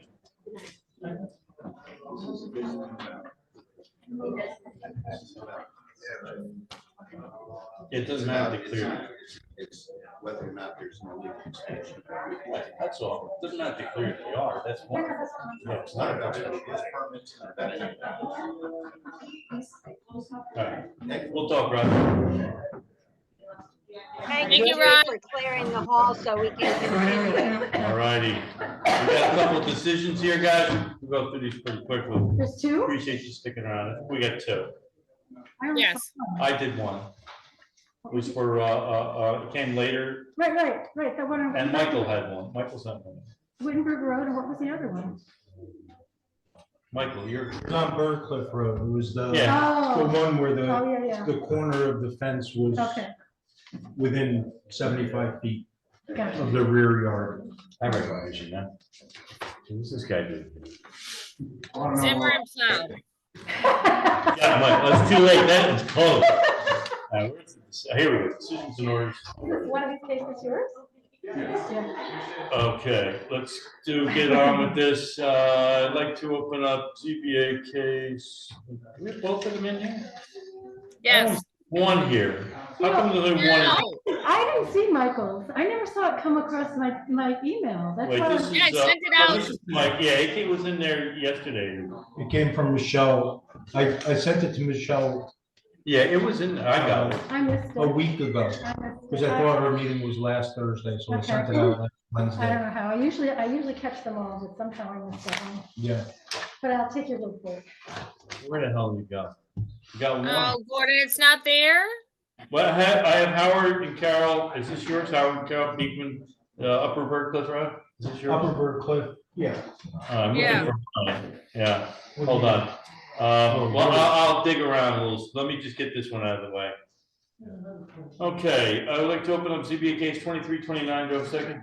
Second. Favor? Ayes have it. Anybody wish to discuss the case before we read the resolution? Based upon the standard consideration of area variances and conditional upon compliance with the state representations, area variances from the zoning law of the town of Woodstock, Article 4, area and bulk regulations, modification required yard section 260.6B, 2C for a 10-foot infringement into a 50-foot rear yard setback in order to construct a 300 square foot deck is hereby granted subject to all requirements of the zoning law of the town of Woodstock, New York State real property law, and all other applicable laws, codes, and regulations. Vote is as follows. Gordon Webb, aye. Michael Castiglione. Yes. Judith Salato. Aye. Joseph Bellick. He left. Marcia Zwilling. Aye. Martin Mills. Aye. Aye. Absent. Okay, so the vote, the resolution is adopted in favor of 5 in favor, none opposed, 1 absent, and 0 abstaining. Okay. Marcia, do you have the one that I sent you? The other one, so you could read the resolution? I can get it from my phone if I don't find it here, which I'll do. Okay. That's Smith. What's the name on the applicant again? Zimmer? Huh? Zimmer, right? Desmond Zimmer? Yeah. Okay, we got that one done. I'm just gonna look real quickly, and if I don't find it in like 15 seconds, I will just open my phone, pull it up. on Gmail. Michelle, when did you send it? This morning around noon, maybe? Yeah, it was around noon. These are new cases. This is a Zimmer. Zimmer? Here we That's go. Zimmer. I don't know if there's a There's a, decision in it or not. No, that's just the case file. okay, let me pull up my phone. Hopefully I should have it right in here. Was this the Zimmer decision? Yes, it was. I had, don't worry, hold on a second. I've got it. Okay, if I can't find it, I'll How do I share the screen? You can read it from my screen. hold on, I have it here, Miss Marcia, thank you.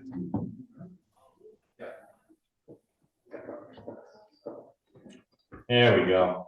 I'll just come in and sign it tomorrow, okay? Perfect, thank you. All right, we have, I'd like to open up ZBA case number, well, did we close the last one? No, Do we have to close it after we vote? yes, Okay, so let's do that. What number is that? 2329. Let's, I'd like to close ZBA case 2329. Do I have a second? Okay. Dude. Okay, now I'd like to open up ZBA case 2330. Do I have a second? All in favor? Aye. We have a resolution. Anybody wish to speak on this case before we read the resolution? Thank you. Resolution based upon the standards for consideration of area variances and conditional upon the compliance with stated representations. Area variances from the zoning law of the town of Woodstock, Article 4, area bulk regulations, modification required yard section 260-26B, 2C for a 5-foot infringement into a 50-foot rear yard setback in order to construct a 275 square foot addition of the existing dwelling is hereby granted. Subject to all requirements of the zoning law of the town of Woodstock, New York State real property law, and all other applicable laws, codes, and regulations.